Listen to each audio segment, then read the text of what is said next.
The gentleman from Texas is recognized for 4 minutes. Thank you, Madam Speaker, and I thank the chairman for bringing this bill. The American public spoke loud and clear on November 5th. They said energy was on the ballot. They said that the hilarity and the fraudulent approach that the Biden administration took towards energy policy was wholly rejected. Madam Speaker, we're in a new day, and thank goodness we are.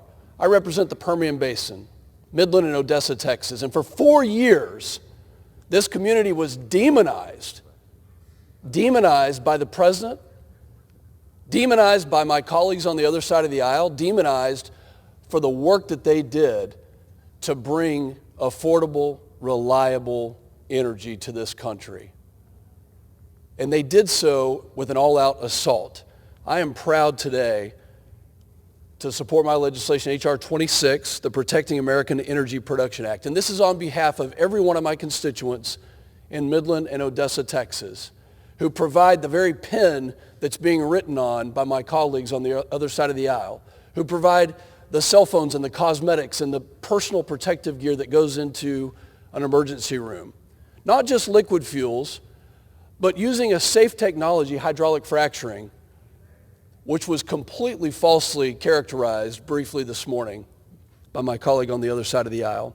But in 2019, America became the #1 oil and gas producer, and it is wholly in part wholly due to the shale revolution and the technology of being able to environmentally friendly extract this product and produce it here domestically for our use, to ship it to our allies and our partners around the world. But after 4 years of the previous administration's outright assault on American energy, it is critical now that we codify and that we work tirelessly to restore some integrity and some character to this American energy dominance and pass meaningful legislation that will unleash American energy, create jobs for hardworking Americans.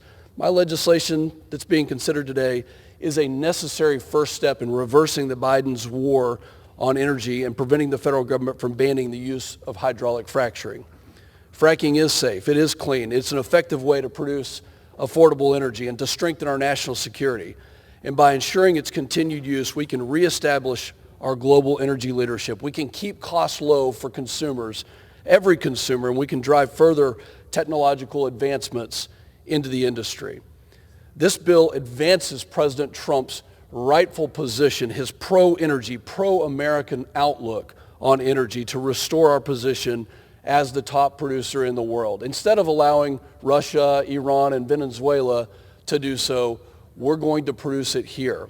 And I want to say thank you to my constituents. I want to say thank you for the fact that even though you were demonized, even though you were made to feel like you weren't doing something that was worthwhile, you did. And you stood up and you did it in the face of adversity. And even at the end of the campaign season in 2024, then candidate for president Kamala Harris in a debate said that she was pro-fracking.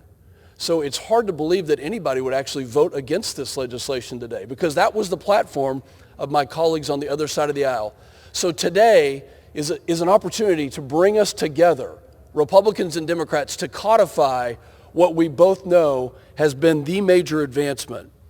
It is time to end the bans and unleash our lands.